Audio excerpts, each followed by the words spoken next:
So ayan po mga kabayan, kasama ko ngayon si Nanay Delia sa pag-iikot dito sa kabundukan.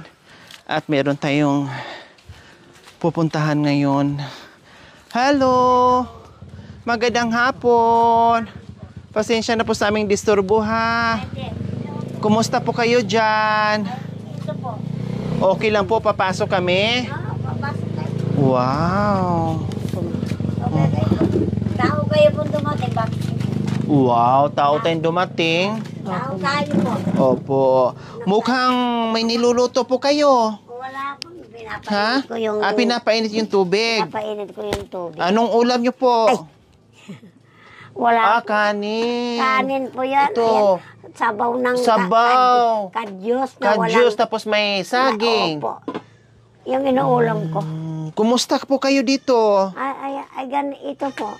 Kahit walang kasama, kahit wala akong kasama, nandito lang ako. Okay naman po. Pwede po itong maupuan? Opo, hindi naman mag-iba yan. Ayan. Anong pangalan ni Nanay? Teresa po.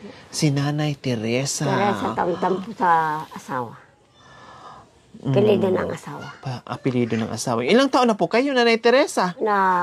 Lampas na ako sa 70. 70. Lagpas. Na. Opo. Wow, siguro nasa mga 79 na po kayo. Sa Santiago po, dalawang, kung maintay ko pa yung 1 taon na bagong taon, Opo. sakto na akong 100. Mga 90. Sobra na kayo.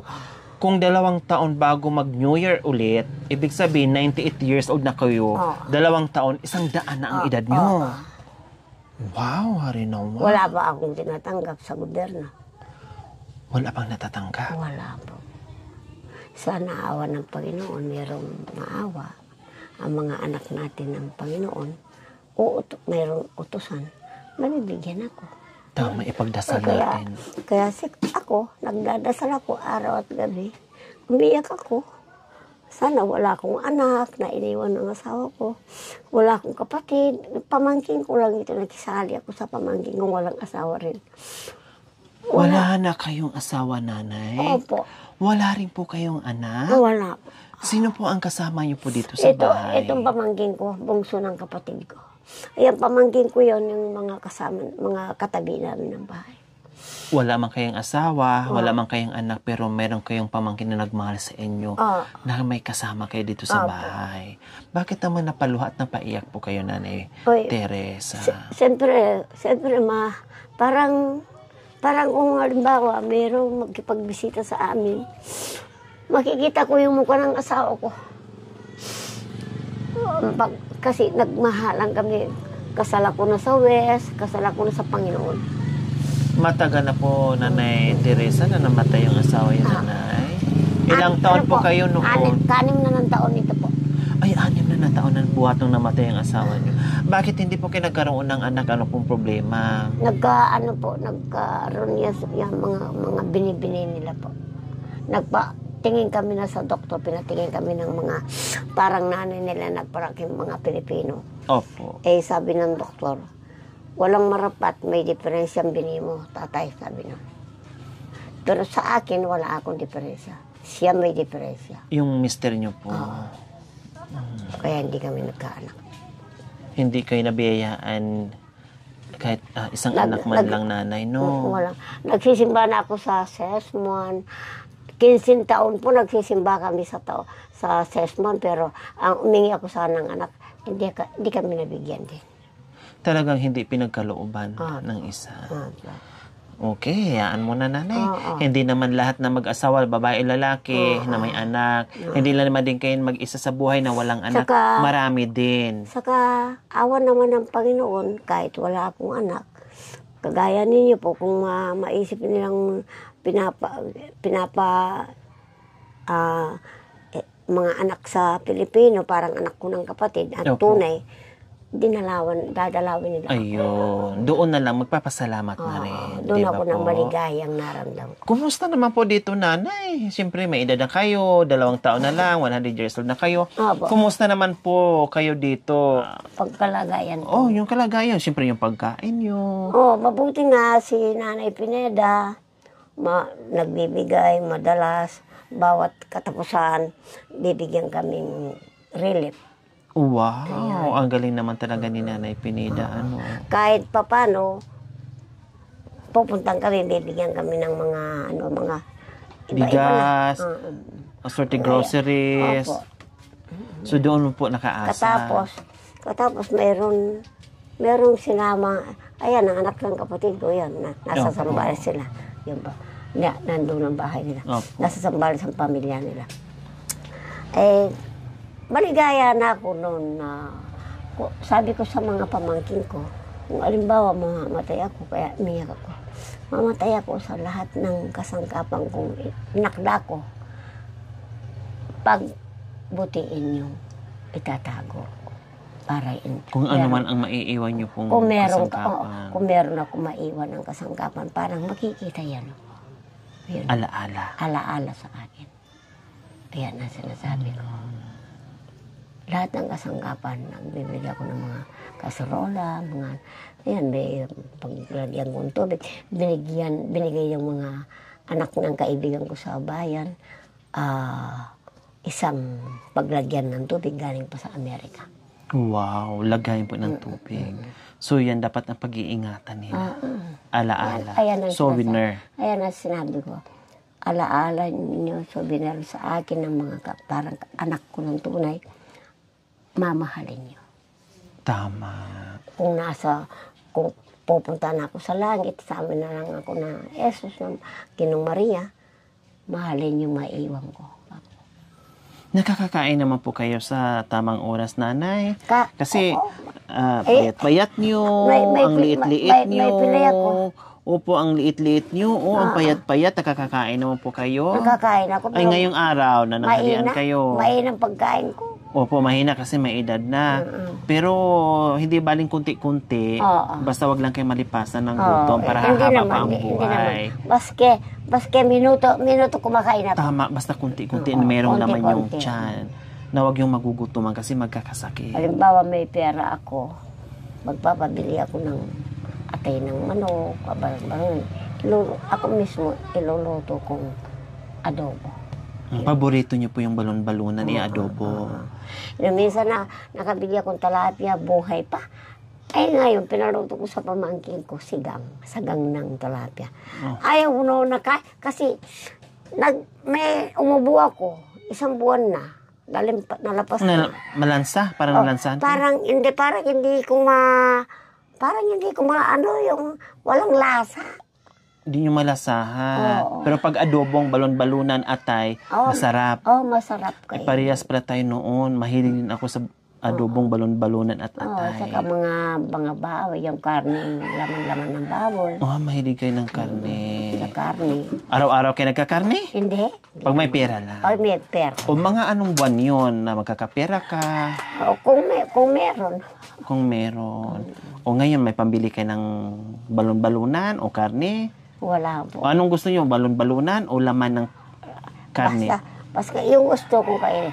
Ano bang gusto nyo kakainin? Yung gustong-gusto nyo pong kakainin? At saka yung kung gusto ko, kung katapos ko na nakain yung gusto kong kainin. Ngailangan ako na naman ng ibon. Yung ipon. Ibon? Kahit konting ipon. Ipon.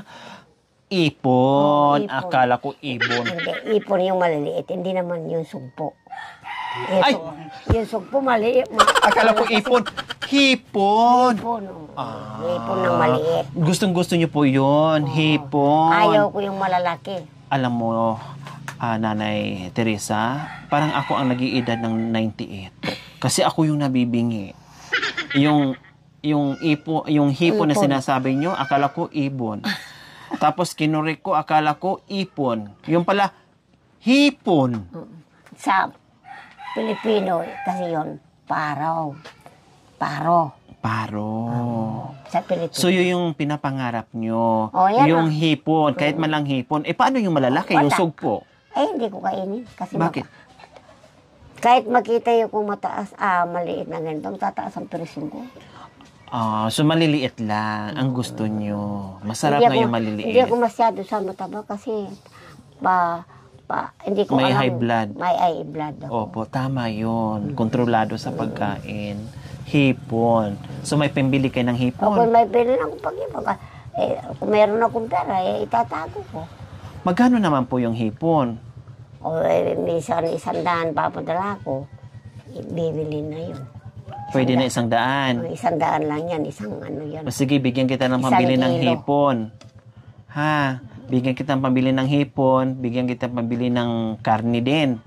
Hindi, Bahala kayo kung anong gusto nyo bilihin. kayo. Para kahit pa paano makakain-kain kayo. Kasi sobrang payat nyo na. Oh. Gusto ko sana kapatid, tataba ako sana Opo. kaso Kailang patandaan na. Kahit payat basta wala lang sakit at makakain lang kayo na hindi kayo nagugutom, sapat na po yun. Okay kaya na po itong yun. mga ipin ko, wala na akong pagkakain na ito na lang ipin ko. Oh. Ay ano to nanay? Manok. Ay nangingitlog po dyan? Hingit. Hindi nagbalik. Iwan ko ba? Sa damitan nyo po? Kahapon doon lang. May Binilagyan ko itlog. ng basaan para magbalik siya. Meron. Diyan na siya Diyan na siya maglimlim. maglimlim. Sabi ko sa pamangkin ko, sa anak ko, huwag mo nang galawin ka ako Hindi babalik. Babalik. Hayaan na dyan. Hayaan mo. Sige, bigyan kita ng pambili mo ng hipon at pambili nyo ng hipon. Hindi bakit po. Hipon, lahat ng kailangan nyo, lahat ng gusto yung bili nyo, bibilhin nyo po nanay Teresa. Pero mo ang bigas dito, 170 ang isang sarap. Oh. Kung ayaw ko yung relief, kainin, matigas. Bibili ako ng isang salop na bigas. Magkano po yan? Bilangin nyo nga po.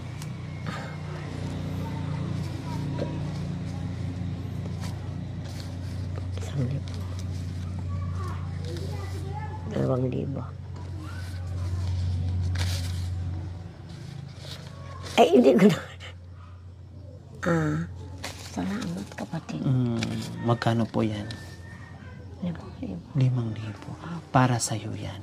Ibili mo ng pagkain mo. Hindi matitipid ko po ito. Matitipid nyo. Yung iba, ipon na, hindi na hipon. Hindi, kung ayaw ko. Pero matipid ako sa pera. Tama. Kapatid, salamat kapatid. Madatnan niyo ko pa sana muli. Opo. Walang anuman po, Nanay Tere. Taga saan kayo po? Taga Pangasinan po. Dahil alam namin ang buhay nyo dito, Nanay. Kaya hindi ako napapagod akyat baba dito. Hindi ako na makakalakad sa malayo. Opo. Kaya kami na ang pupunta sa mga tulad nyo.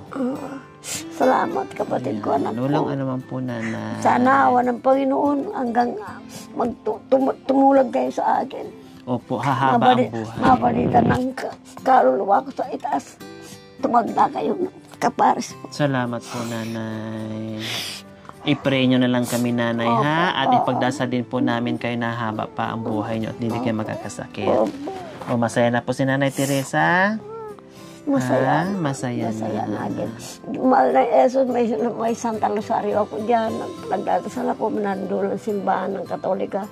Kahit malayo dito. Paghapon, mag Santa Rosario ako kahit nag-iisa ako. Kasi Katoliko kita. Opo. Yan. Pagdasal lang. Walang imposible, Nanay. Walang imposible sa pagdasal. Katapos kapatid ko, kaninang maaga, Opo. tuwang-tuwa ng apoy ko. Malablab. Tuwang-tuwa, parang taong masaya.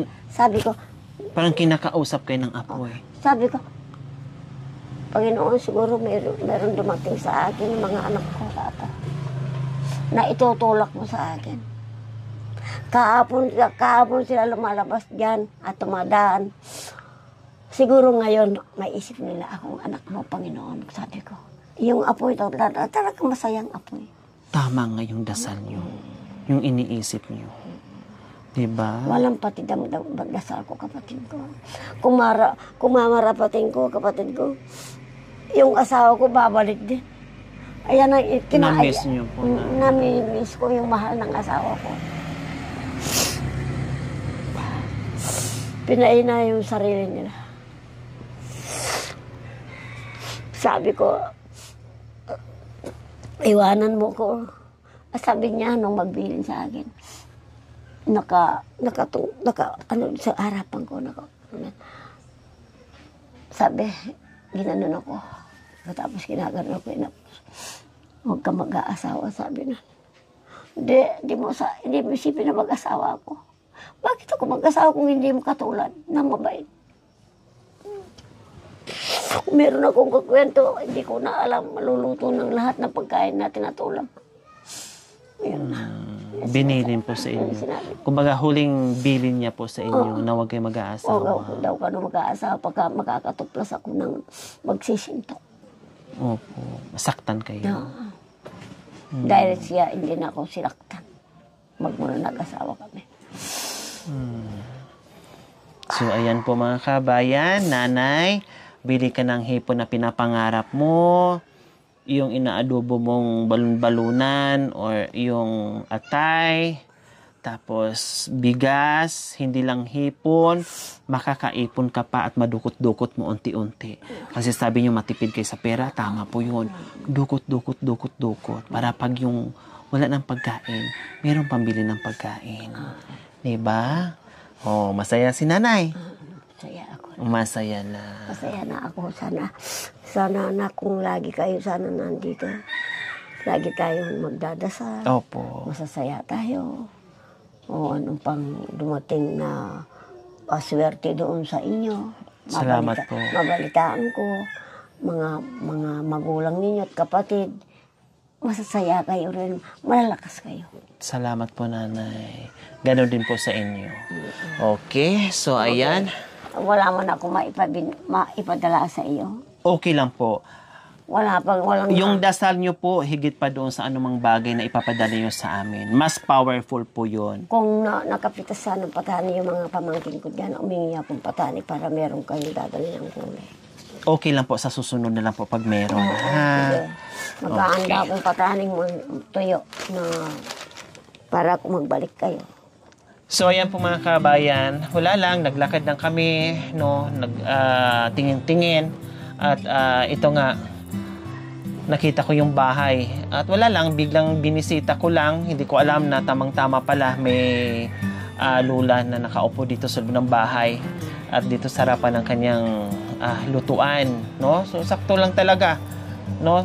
At doon sa mga dasal ni nanay, ay talagang pinagkaloob sa kanya yung biyayang binigay natin sa kanya. Kaya maraming salamat po sa mga walang sawang pagmamahal, walang sawang pakikisa sa aking munting adikain na tulad ni nanay, isa sa napasaya natin. Walang anak, no, walang asawa, no, buti lang kahit paano meron siyang pamangkin na kasama niya dito at nag-aalaga sa kanya. Hindi man napagkalooban ng anak, pero may mga taong pinadala yung ating Panginoon na magmahal o bumisita kay Nanay Teresa. Okay? Salamat. Okay, maraming salamat po sa walang sawang pagmamahal from Barba Family. Maraming salamat po sa ganito ang puso. Naway pagpalain po tayo ng Panginoong Diyos araw-araw. Naway ibigyan po tayo ng kalakasan ng katawan sa araw-araw. Naway ibigyan po tayo ng mahabang buhay pang sa ganon. Marami pa tayong lula na kagaya na mapasaya natin sa araw-araw ng ating paglalakbay. Barba, sa binisitaan nila ko dito kahit bahay-bahayan lang kubo po. Nagpapasalamat ako. Dumating pala yung mga anak kong tinulak ng Panginoon. Salamat po. Alba Family po. Okay, salamat po nanay. Ingat po kayo. Tago niyo po yan ha.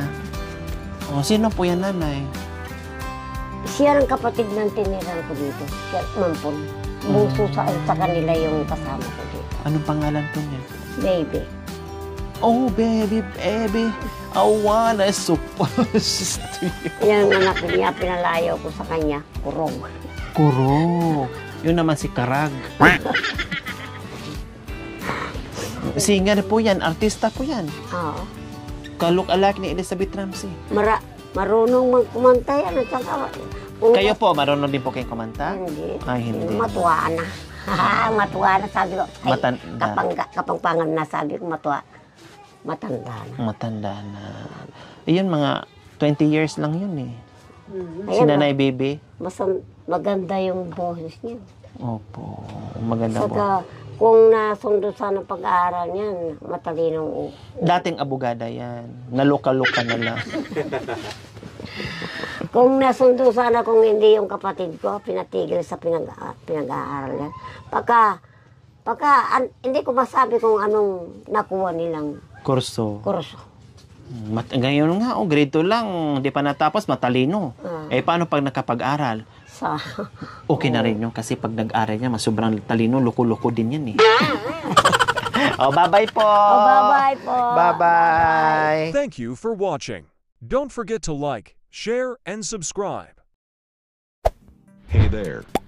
Subscribe to my channel. And also press Yori this bell Aquino icon. Talita, mabuti ang puso, di kayo hahayaan, tutulong sa mga kababayan.